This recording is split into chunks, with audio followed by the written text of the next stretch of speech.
आज हम पढ़ेंगे स्केलर चेन। स्केलर चेन क्या होता है? An organization consist of superior and subordinate. Organization में क्या क्या होता है? Superior and subordinate. अब जो फॉर्मल लाइन्स ऑफ अथॉरिटी होती है from higher to lower rank are also called और also known as scalar chain.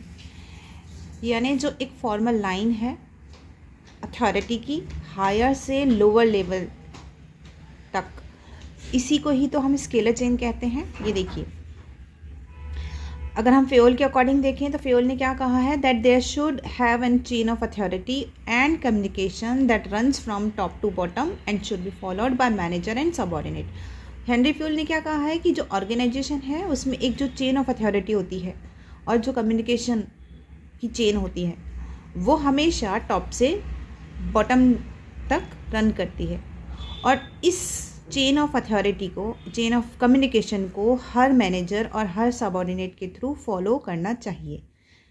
तो स्केलर चेन ये कहता है कि जो अथॉरिटी है वो टॉप से बॉटम तक रन करती है। एक्सप्लेन करते हैं इसको एग्जांपल के थ्रू। क्या मान रहे हैं कि अगर हम सपोज करें कि ए जो है वो हेड है, ये जो है वो हेड है, ठीक है, ये हेड है। अब इसके अंडर में दो लाइन्स ऑफ अथॉरिटी है, एक है बी सी डी की और दूसरी लाइन ऑफ अथॉरिटी है वो है एल एम और एन की।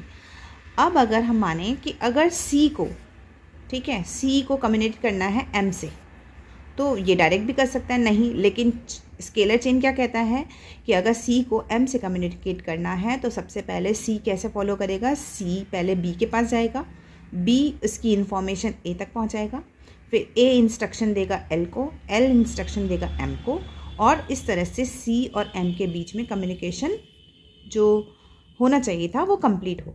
ठीक है, ये तो हुआ स्केलर चेन। ऐसे स्केलर चेन फॉलो होता है। लेकिन फेयोल ये कह रहा है कि अगर इमरजेंसी की सिचुएशन है, ठीक है, तो ये जो स्केलर चेन है वो फॉलो नहीं होता है। इमरजेंसी की सिचुएशन में ये जो स्केलर चेन है वो फॉलो नहीं होता है।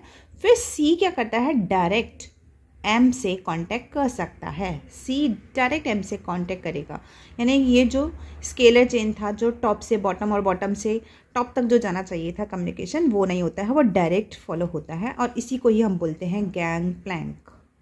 ठीक है, इसी ही हम क्या बोलते हैं? Gang plank. यानी जब इमरजेंसी की सिचुएशन है उस समय हमें गैंग प्लैंक फॉलो करना चाहिए, और ये होता है एक शॉर्टर रूट। ठीक है, क्योंकि इमरजेंसी है तो जल्दी काम करना है, तो शॉर्टर रूट होता है ये। और कम्युनिकेशन में जो डिले होना चाहिए था, यानी कि जो एक लाइन ऑफ अथॉरिटी हम फॉलो करते हैं उसमें जो टाइम लगता है वो नहीं होगा।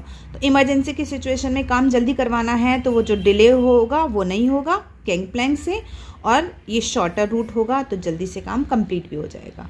ठीक है, तो ये हमारा स्केलर चेन इंपॉर्टेंट है। जब भी स्केलर चेन के ऊपर कोई भी अगर क्वेश्चन आता है तो हमें ये डायग्राम के थ्रू उसको एक्सप्लेन करना है। ठीक है, ये ब्लू लाइन जो है वो शो कर रही है गैंग प्लैंक को, और ये जो रेड लाइन है ये स्केलर चेन को शो कर रही है।